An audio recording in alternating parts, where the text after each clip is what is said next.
Ngasi ayuk haibadi July gi tang 13 Kolkata gi Sialda haiba mafamda akhoi maitai ningon ama thabak tawduna leiriba mak masagi roomda masagi rent leiriba bhara leiriba room aduda thori yanduna siramme haibase masi pause tabada thuklawam phawe nupi macha se yamna lamket lam haiba adugumba chumande aduga haiba masana suicide tarawmi mafam se mak masagi room dani aduga social media da tajaba ujabagi matungina mak ase nan manipuri amagasu mari leini haina tai ada pause kyam chummiba laliba adudi khangde anumakpu asumaina north east ki natraga manipur gi especially misi mina thokoche jame marak ta sumaina north east ki especially manipur gi nupi macha sing north east ki mapanda asigumba thodok se toina thoi mase kadi maram gino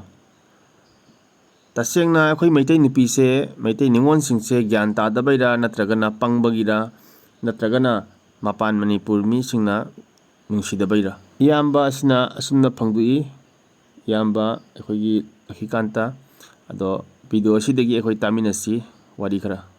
aduga nupi macha si kadai gino kanano karino haibse masigi langal langjindi khangdri adumakbu makhata pau ngaminagisi wari taminagisi mayambu khuramjari ai Assamgi miti machani amasung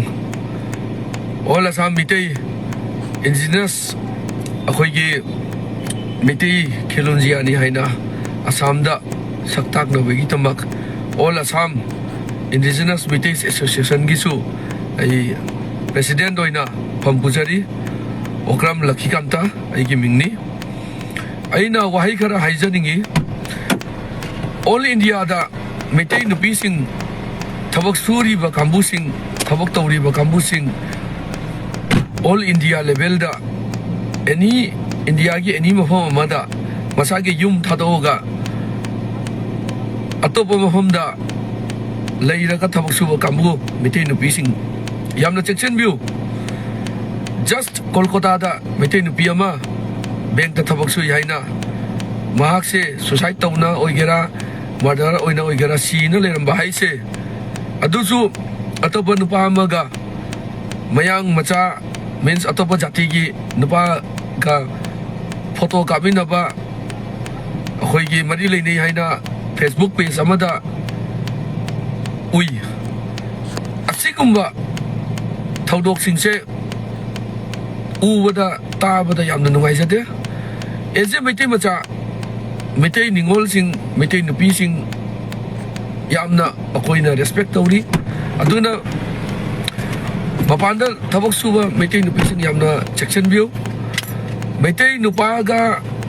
mari leina ba city yamna ipai pugi haktak tege chaklakpani ado atopa jati ga mari leina raga suicide tawba akoi gi murder oiba khotpa dugumba kari kara myam situation arise oiba sisu yamna nungaite mayam section view aduga Kolkata da maitai organization leirati atubada asi case yangjan view aduga culprit to atubada jail da namjal laga capital punishment pihan na baitamak hotna view and akhoi su all India gi leiba maitai organization punamakna support tawjai culprit to atubada justice nupi macha maitai macha to justice phangnabai tamak culprit to athubada jail da namjannabai tamak akhoi mayamna apunba da kholau lauminasi haina mayambu ningsingjari khuramjari